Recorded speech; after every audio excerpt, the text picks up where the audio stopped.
think everybody was waiting. It's great. It's great that everybody's still here. Welcome, everybody. And Mr. President, thank you again for joining us this week. I know your schedule's crazy, and it was very meaningful for the World Economic Forum and everyone else that you took the time to be here in your busy schedule. I want to just talk about these gatherings. They're sometimes known for papering over differences with a lot of air kisses, platitudes, jargon. But I don't think anyone could say about that this year. More than at any other World Economic Forum annual meeting I've attended, there's been less effort to pretend. And I think we can all agree that there's more of a willingness for people to listen. Even when your values and your views clash. We're having conversations, even when conversations are uncomfortable.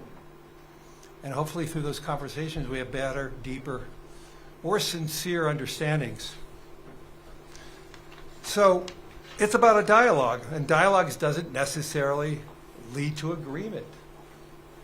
But it's the first step towards understanding, and sometimes, importantly, towards movement and resolution. It may be unfashionable to be an optimist about disagreements discussed this week, but the most enduring disagreements appear unresolvable right up until the last moment, and they're resolved. Mr. President, thank you for recognizing that the World Economic Forum is a place where we get to have hard questions that can be debated, and where difficult problems can at least be confronted together. And we're grateful that you added your voice, and a needed voice, to the conversation today and again this evening. Mr. President, thank you again for being here. I think you could see by the audience, they're thrilled. And we look forward to hearing from you.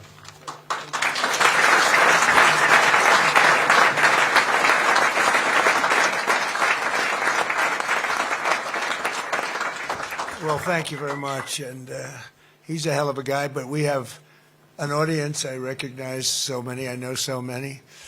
We have the king of soccer, the king of sports over here, Johnny. When you have Johnny, and I heard you, I just got a report on the sales of tickets. It's there's never been anything like it, so that's good. You're going to break every record. So thank you for choosing us. We appreciate that. He's another spectacular person. And so many people in the audience, and I have this beautiful speech, page after page, and I just said, I just made a speech, and they were all here. They heard it one way or the other. And I said, the last thing we want to do is waste our time and hear it again. But I do want to say the people in this room are amazing. Most of you were in the other room also. And the United States is doing really well, doing like nobody thought was actually possible, certainly not this soon. It's 1 year. It's exactly a year if you think about it. Time flies. It's 25%. That's a long time. But it went very, very fast. We've had tremendous luck. I think it's been reported by even people that aren't lovers of Donald Trump that it's been maybe the best first year for any president. I think in terms of what we've accomplished, it might very well be. But we've accomplished a lot, including ending 8 wars. I have 1 to go. I thought that was going to be one of the easiest ones, and it's turning out to be one of the tougher ones. But you heard me say before, 25,000, 30,000 people are dying a month. It's ridiculous. And I think we're getting close. Jared's here, and Steve Witkoff is here. And a lot of people that are working on that are here, and they've done a good job. I think it could have gone into a world where if we weren't here, it was out of control. But I think we're going to get it resolved.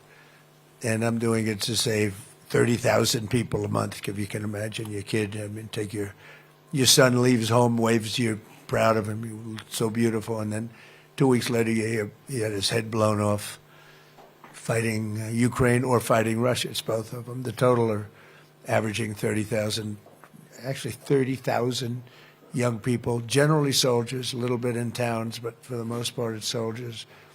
Every single month they're dying. So I think we're going to do well there.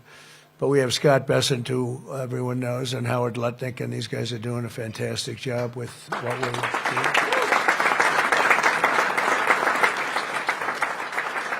They were both recommended by many of the people in this room. I said, "What do you think of Scott? Oh, he's fantastic. What do you think of Howard?" Very different types. I would say these are two exact opposites, and I like that. I like that. They are the exact opposite. You know, I never thought of it that way. I'm just saying that I'm looking at you two. You are in every way, but they're tremendously talented people and very successful people. And I like bringing successful people in because there's a reason for success. It's one of the reasons that we've had such success. You know, we took over a country with a border that was a disaster where millions of people were coming in. Millions of people were coming in every single week. I mean, literally a week would have millions of people, and and they weren't vetted. Totally open border. You'd have people come in. You could look at them. I don't want to say why define that, because they always discriminate. So I don't discriminate. But you could look at some people and say they're criminals. And we took in tremendous numbers of murderers, drug dealers, mental institution, insane asylum people, people that were in insane asylum institutions for the mentally ill and dangerous, very dangerous. They dumped them into our country like we were dirt, and we're doing a great job of getting them out. But it's it takes a lot of time, a lot of effort, and it's a nasty business too. But if they were bad someplace else, they're going to be bad here. If they killed people in their country, whether it was Venezuela or the Congo or any of the countries where they came. In the Congo, they emptied out their jails into our country. In Venezuela, they did the same thing. And in many other countries, they did the same thing. So when you read all these stories about ICE, you'll understand they're doing a hell of a job, because we can't have those people in our country. And we're getting them out. But we're doing numbers in terms of people investing in the United States like we've never had before. I guess it's because of November 5th, the election, but the election gave us a view, and it's a view on tariffs to protect our country, because our country is being plucked like you pluck a chicken. Our country was being plucked, and it wasn't good. And, you can only take so much of it. And we've changed it around very quickly, and we'll have, Scott, I'd say $600 billion worth of tariff money coming in, and I think we're going to have maybe more than that. By next year it'll be much more than that. That's not including the countries and companies, because we have countries coming over and building, but we have companies, great companies coming in. Apple is spending $650 billion. I mean, it's so many. One just announced $10 billion. Toyota, met Mr. Toyota in Japan. So what's your name? Toyota. I said, oh, do you own the car company? Yes, 92%. I said, you didn't have to be that specific. But I said, you're rich. Yes, I'm rich. But he just announced he's going to do $10 billion worth of plants. I mean, it's amazing what's going on. Look, it's amazing. We've never had anything like it or close. Nobody else has either.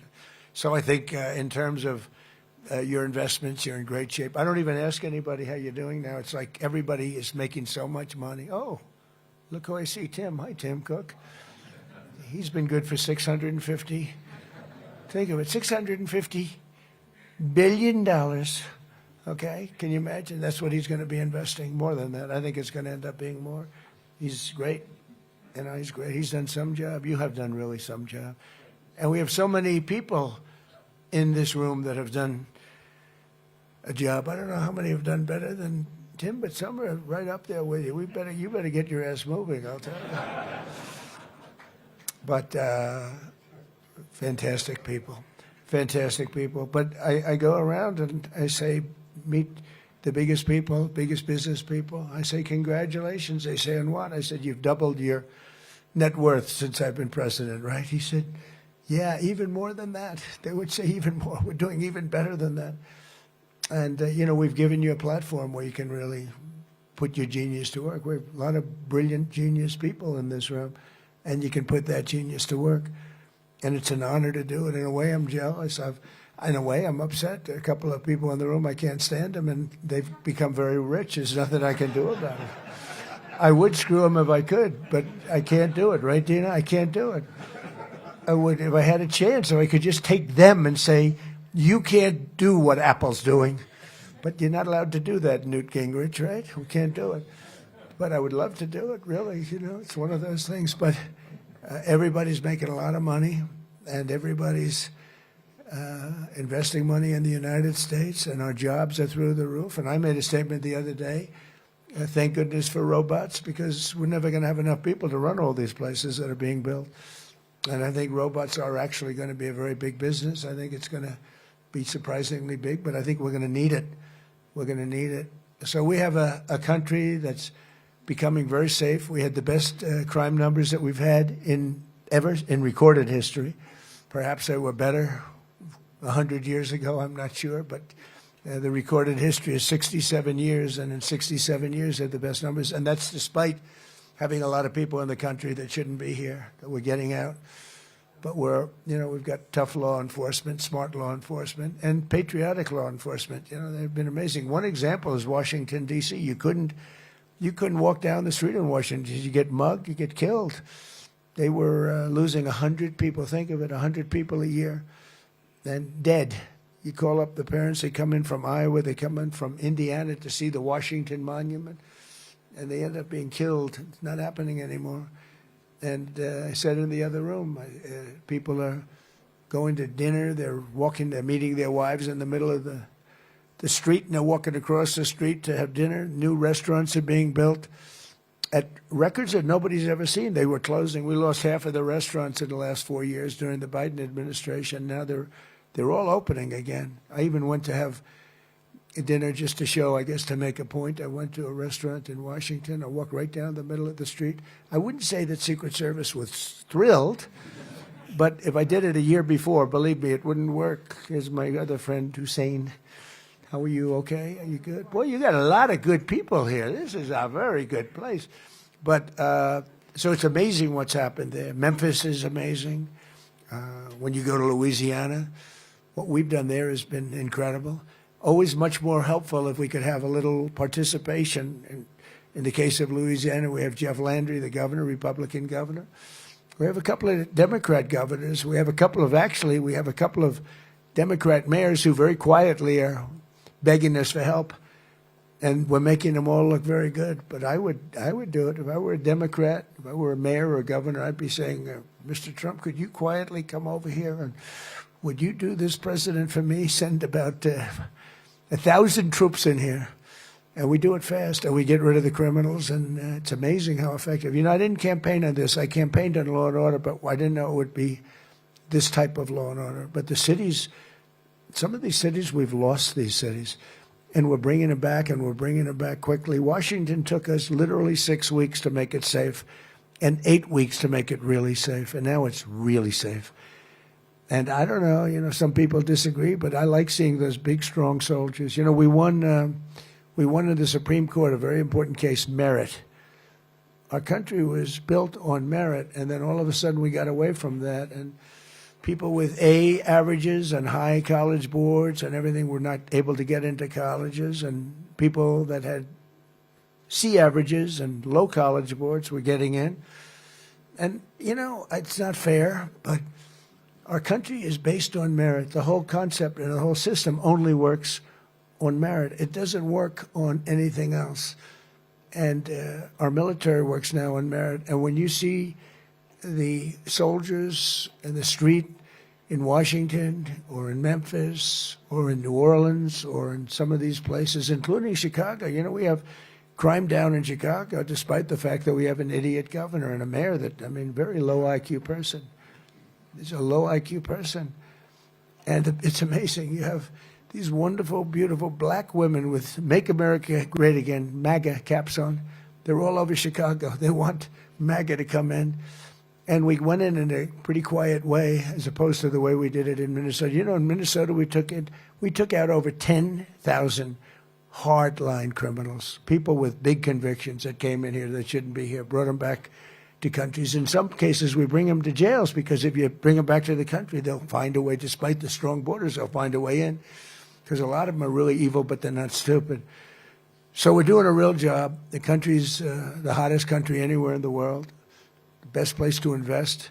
The great big beautiful bill is incredible. You get that 1 year deduction. You build something and you take the whole thing down. And I always said that's what made my first term so successful because I mean, people were buying things. I have a friend bought an airplane. He never used it. He just bought it. He said, I deducted it.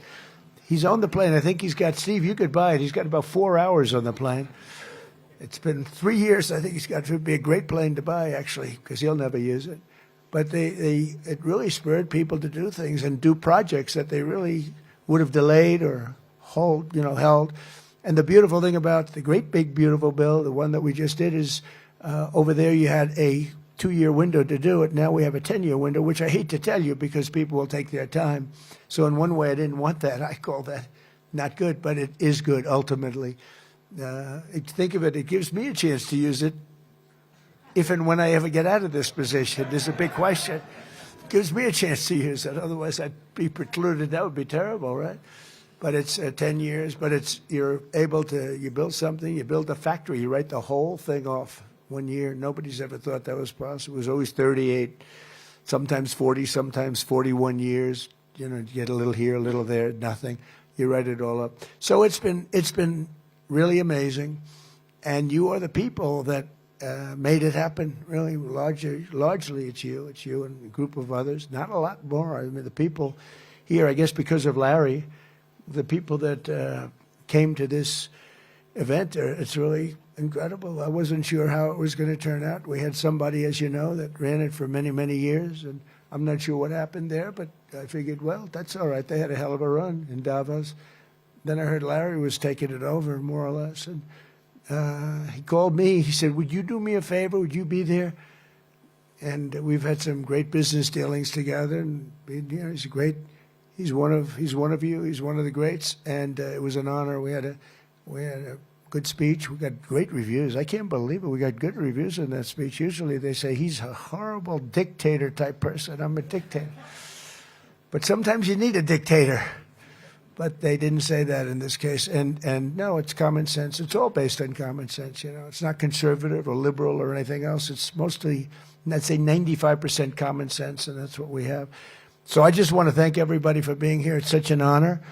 And if we can ever help, you're going to let me know. And I have a pretty direct line.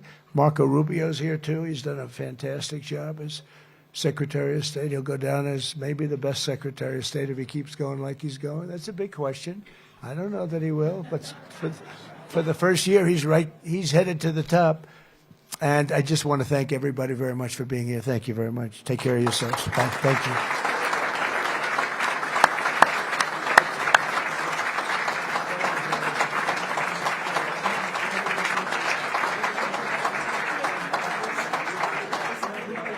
I've never been to